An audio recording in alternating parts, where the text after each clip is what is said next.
안녕하십니까. 여의도 24시입니다. 오늘은 이준석에 대해서 얘기를 해보겠습니다. 이준석 웬만하면 얘기를 안 하려고 하는데 그 늘어놓은 한마디 한마디가 참 반박 욕구를 자극하기 때문에 어떻게 반박을 하지 않을 수가 없습니다. 지적을 하지 않을 수가 없습니다. 이준석이가 3월 4일 날 경기도 화성을 지역구 자기가 출마하겠다는 그 지역에서 출마 선언을 했습니다. 그러면서 여기는 모든 선거의 지표가 간단치 않다. 그럼 언제는 간단했습니까?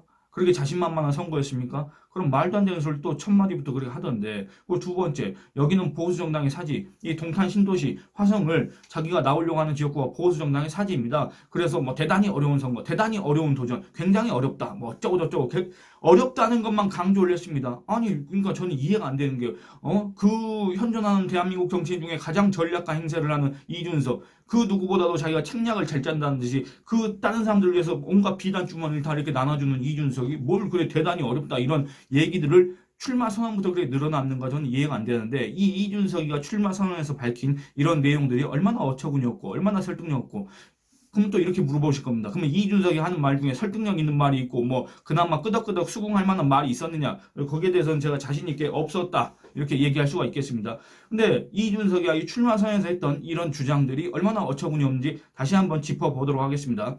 첫째, 이 동탄이 보수정당의 사지다. 화성을이 보수정당의 사지다. 여러분들 이거는 일단 기본적으로 잘못되어 있는 게 제가 만약에 어떤 지역에 가지 않습니까? 공직 후보자 추천을 받아서 또는 어떤 공직 선거에 나가기 위해서 그 해당 지역에 가서 여러분 여기는 원래 제 사지입니다. 이렇게 얘기하면 그 사람들이 뭐라고 생각하겠습니까? 그 지역 유권자들이 뭐라고 생각하겠습니까? 안 그렇습니까? 그거는 유권자에 대한 예의 자체가 아닙니다. 뭐 인유한 위원장이 옛날 그 얘기했지 않습니까? 준석이는 도덕이 없다. 이 말을 떠올리게 하는 그 대목입니다. 아니 그 자기 뽑아달라고 그 지역에 가서 출마 선언하는데 여기는 원래 제 사지입니다. 여기는 보수정당의 사지입니다. 이렇게 얘기하는 게 그 유권자에 대한 예의입니까?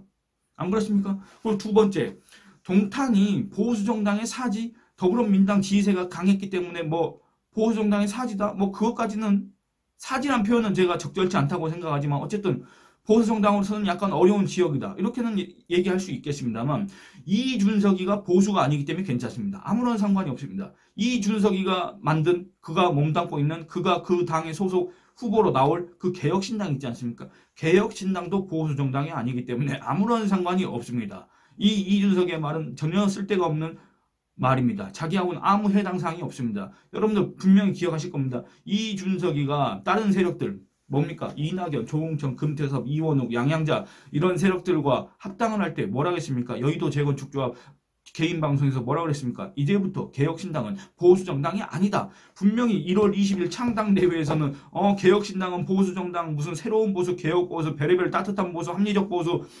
별소리 다 했지 않습니까? 근데 불과 20일 만에 개혁신당 보수정당 아니다. 이렇게 얘기한 사람이 누굽니까? 이준석입니다. 여러분들 근데 그랬던 당이 이낙연 하나 나가니까 다시 보수정당이 되는 겁니까? 물론 애초에 이준석이도 보수가 아니라고 생각하시는 분들이 우리나라 보수 소위 우파 진영에 거의 100명 있으면 그중에 거의 100명이 그렇게 생각할 거고 개혁신당은 보수정당이 아니다. 이렇게 생각하시는 분들도 그와 비슷할 겁니다. 애초에 아니었지만 그래도 이준석이가 말로는 지 입으로는 보수정당이라고 했지 않습니까? 그런데 또 20일 만에 보수정당이 아니다 이렇게 얘기했지 않습니까? 근데 이낙연 하나 나갔다고 이제 그 개혁신당이 다시 보수정당이 됐고 이준석이가 다시 보수를 자처한다는 얘기입니까? 그건 말이 안 되는 겁니다. 안 그렇습니까? 이준석 자체도 보수가 아닙니다. 보수 진영에서 보수라고 인정하는 사람이 없지 않습니까? 그럼 진보에서는 저건 진보다 좌파다 이렇게 반깁니까? 그것도 아니라 그럽니다. 그럼 뭡니까? 이건 유사 보수 호소인도 아니고 뭡니까? 이거 박쥐도 아니고 새도 아니고 무슨 뭐 쥐도 아니고 뭐냐 그겁니다. 그래서 이준석에게는 이런 보수, 중도, 진보 이런 어떤 이념 성향으로 구분되는 여기에 속하지 않는다. 여기에 이준석이가 굳이 구애받을 필요가 없다. 이준석이는 뭐냐? 호감, 비호감만 따지면 된다. 이렇습니다. 그렇다면 이준석에 대한 호감이 해당 지역에서 높으면 되는 거고 비호감도가 높으면 안 되는 겁니다. 그런데 안타깝게도 안타까운 일은 아닙니다. 이준석 혼자 안타깝고 이준석 식구들은 안타깝겠지. 이준석에 대한 호감도가 높습니까? 그렇지 않습니다. 온갖 범죄 혐의 의혹으로 각종 재판과 수사를 받는 그 이재명보다도 비호감도가 높습니다. 얼마나 비호감이면은 진짜 이재명보다도 아니 이재명이야 그 극성 지지층이 있는 반면에 또 원체 뭔가 지은 죄가 많다는 지금 의혹을 받기 때문에 비호감도가 높은 거 아니겠습니까?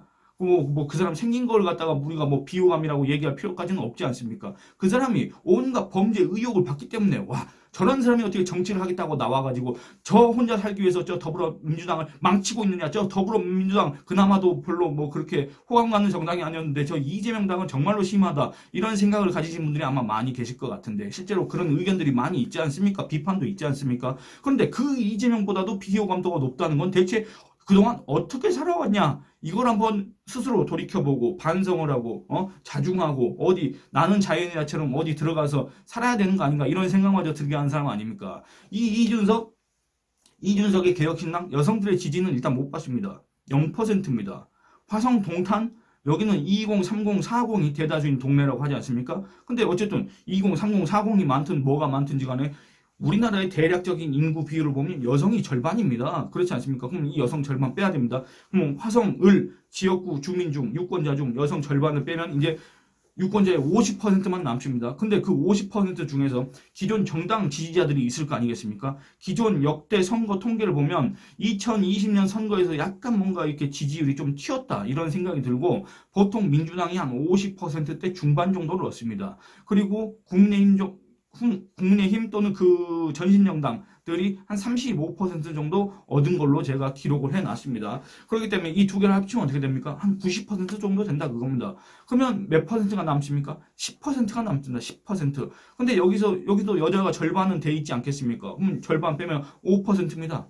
그러니까 이준석이가 아니라 그 제3 후보가 나와서 받을 수 있는 최대의 표는 일단 기본적으로 5%다. 그렇습니다. 근데 여기에서 지금 현재 이재명 당이 이 공천 과정에서 각종 비호감 행위를 해가지고 그에 대한 지지율이 떨어지고 있는 점, 그에 대한 비판 여론이 고조되고 있는 점, 국민의힘에서 이탈한 일부 극소수 20, 30, 40, 물론 40대는 국민의힘을 잘 지지하지 않지만 20, 30이 있다는 점을 고려하면 그런 것들을 고려했을 때 이 개혁신당 내지는 제3의 후보가 이 해당 지역에서 얻을 수 있는 득표율은 정말 잘해봤자 한 10% 정도가 되지 않을까. 정말 잘해봤자. 근데 여기에 이준석이가 개혁신당의 대표인 점, 이준석이가 인지도가 높은 점, 이준석이가 그동안에 그 여론 선전전 이런 걸 통해서 이 윤석열 정부에 대해서 반감을 갖고 있는 일부 사람들의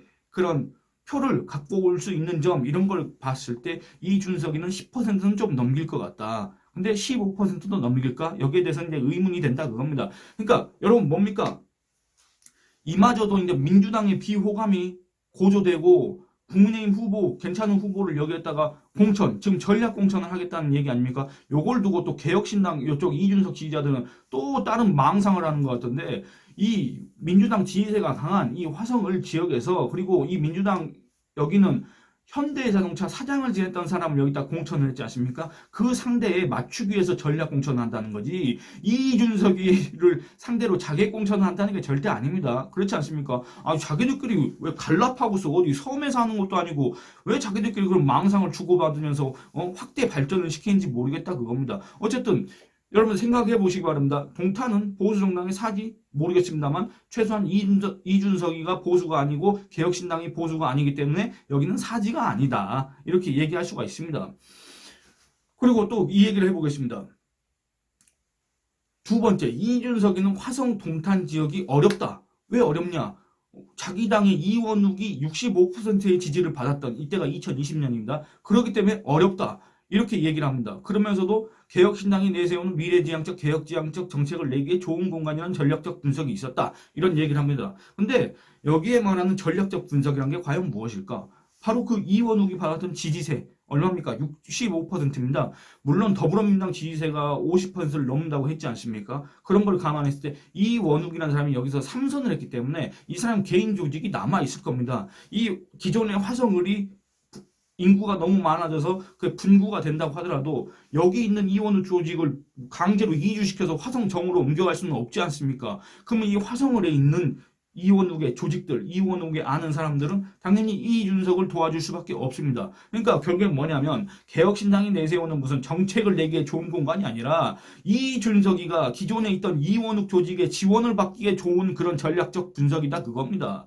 뭔 다른 이렇게 포장을 할 필요가 없습니다. 이원욱이 닦아놨던 지역구에다 숟가락을 얹는다. 이런 비판을 자초하는 대목이라고 할 수 있지 않겠습니까? 그리고 이상한 점, 그렇습니다.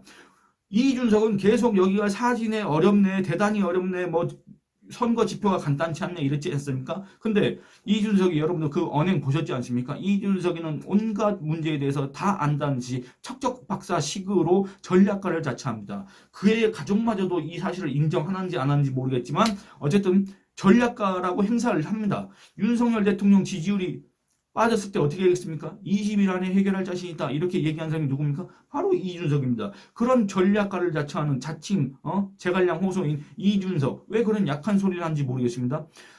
여러분들 윤석열 정부가 출범하고 나서 윤석열 대통령 지지율이 좀 급락을 했습니다. 지방선거가 끝나고 그때 이준석이 했던 말 이렇습니다. 지난 대선 때 제가 60일이면 된다고 그랬다. 그러니까 윤석열 대통령 지지율이 빠진 건 이준석이가 안에서 내부 분탕을 쳤다. 이런 게 지금 우리 거의 대다수의 분석 아닙니까? 근데 이준석이는 그게 윤석열 때문에 윤석열 지지율이 빠졌는데 그때가 이준석이가 가출하고 이럴 때 아닙니까? 그런데 제가 60일이면 된다 그랬고 실제로 20일, 30일 안에 해결했답니다. 이렇게 주장합니다. 와, 이 사람은 정말 무슨 환상 속에 살고 있나? 그런 생각이 든다 그겁니다. 그러니까 이렇게 자신을 했고 무슨 최근에도 자기가 국민의힘 비대위원장 맡으면 누가 줄 생각 아무도 안 하는데 자기가 혼자 망상을 해가면서 자기가 비대위원장 맡으면 120석 가능해? 이런 소리를 했던 사람 아닙니까? 근데 그 동탄에 가서 국민의힘이라는 그 보수 정당의 옷을 벗어버리고 그나마도 그 거추장스러웠던 자신과도 맞지 않았던 어느 것 하나 자기 이준석의 정체성과 맞지 않는 그 보수정당이라는 국민의힘의 정당을 그걸 탈피해버리고 개혁신당 이름도 얼마 좋습니까? 개혁신당 새로운 그 정당을 만들어서 자기들과 뜻이 맞는 사람들끼리 나가서 더군다나 이원욱이가 닦아놓은 지역구에 나가는데 뭐가 그렇게 어렵다고 징징거린다는 이런 비판을 자초하고 있습니까? 안 그렇습니까? 이원욱이가 얼마나 털을 잘 닦아놨습니까? 이원욱이가 거기서 받은 표가 몇 표입니까? 이원욱이 다져놓은 지역구 표심에 기댈 요량 아니었냐? 그래서 화성을로 정한 거 아니었냐? 이런 얘기가 실제로 나오지 않습니까? 여러분들 한번 궁금하시면 이원욱의 역대 성적을 보시기 바랍니다. 물론 거기에는 민주당 지지세가 거의 대부분일 겁니다. 이원욱이 여러분들 이원욱 얼굴도 아마 잘 모르실 분도 계실 텐데 그런 사람인데 화성에서 그 무슨 뾰족한수로 이원욱의 개인기로 그렇게 얻었겠습니까? 더불어민주당 지지세가 강했기 때문에 그런 거지. 거기에 더불어민주당 아까 제가 말씀드렸던 것처럼 정치 초보를 갖다가 공천해놨습니다. 지역 연고가 없습니다. 공영훈이라는 사람도 현대차 사장을 역임한 사람인데 그 사람을 공천해놨습니다. 그러니까 마3중을 넘어서 이제 마이너스 3선 원로 반열에 오를 만한 경지에 다다른 정치 경력으로 보면 그 이준석에게 이 공영훈이란 정치 초보 너무나도 쉬운 상대 아닙니까? 안 그렇습니까? 마3중한테 과연 온갖 비단 주머니를 다 갖고 있는 마3중한테 이 공영훈이란 정치 초보가 어떻게 상대가 될 수가 있겠습니까? 전국 선거에서조차 추락하는 대통령 후보 지지율을 불과 20일 만에 해결했다고 그 주장하는 강변하는 그럼 궤변을 늘어놓는 이준석, 또 급락하는 대통령 지지율을 20일이면 회복시킬 수 있다고 자신한 그 전략가, 또 추락한 국민의힘 지지율을 자기가 회복시키고 국민의힘 120석을 지키겠다, 120석을 달성하겠다 이렇게 했던 그 천재 정치인, 선거의 신, 선거의 귀재 이준석, 그 이준석이 겨우 이 화성을에서 이런 소리를 하면 그나마 한 줌도 안 되는 지지층이 뭐라고 생각하겠습니까? 안 그렇습니까? 그런데 객관적으로 이준석이가 화성을에서 당선될 가능성은 0%에 수렴하고 그 다음에 이준석이가 뭔가 의미 있는 득표를 할 가능성도 거의 없지만 갑자기 이준석의 거의 쌍둥이 형 나이 차이는 몇 살입니까? 나이 차이는 한 44년, 45년 차지만 쌍둥이 형과 비슷한 그런 선거 분석 능력 이런 걸 갖고 있는 그리고 자기 선전 능력 근데 그게 능력이 있고 실력이 있어서 자기를 그렇게 선전하고 축켜 세우고 그러면 좋겠지만 어쨌든 그런 게 아니기 때문에 제가 이준석의 쌍둥이 형이라고 얘기했지만 김종인 씨, 이 김종인 씨가 지금 개혁신당의 공관위원장으로 들어가 있지 않습니까? 김종인 씨가 대체 뭐 하는지 모르겠습니다. 거기서 공천 관리할 게 있나? 이런 생각이 드는데 이 김종인 씨가 이 5일 이런 얘기를 했습니다. 라디오 방송에 나가가지고 이준석이가 자기를 찾아와서 선거구 문제에 대해서 여러 가지 상의를 했다고 합니다. 근데 이준석이가 화성을 선택하려는 생각이 보이길래 김종인이 그게 좋겠다고 얘기를 했다 이럽니다. 그러면서 이 대표가 선거를 어떻게 끌고 가느냐에 따라 당선 가능성도 충분히 있다고 생각한다. 이런 얘기를 합니다. 물론 김종인 씨 개혁신당의 공관위원장이기 때문에 이런 소리를 하는 거라고 제가 이해를 하겠습니다만 만약에 정말로 충분히 있다 이런 식으로 일말이라도 요 머리 안에서 일말이라도 그렇게 생각한다고 한다면 정말 이 두 사람 김종인과 이준석 이 사람들은 앞으로 이 정치 인자 못할 거 아니겠습니까? 사실은 앞으로 이제 종편 패널 이런 걸로 또 나올 텐데 김종인도 뭐만 하면 이제 방송에 나와서 정치에 대해서 막 안답시고 뭐 별의 순간 운운해 될 텐데 대선이 다가오면 그때까지 물론 건강하게 있다고 한다면 이런 패널 자격도 없는 사람들입니다. 이 사람들이 대체 무슨 수로 정치 분석을 하고 무슨 수로 평론을 할 자격이 있습니까? 이 선거에 대해서 유권자 마음에 대해서 민심에 대해서 이렇게 궤변을 늘어놓는 자들이 방송에 나와서 공공연하게 선거에 대해서 정치에 대해서 민심에 대해서 떠들 자격이 있습니까? 이 사람들은 앞으로 방송에서도 쓰지 말아야 된다. 이런 주장을 하고 싶습니다. 이 영상은 이만 줄이도록 하겠습니다. 감사합니다.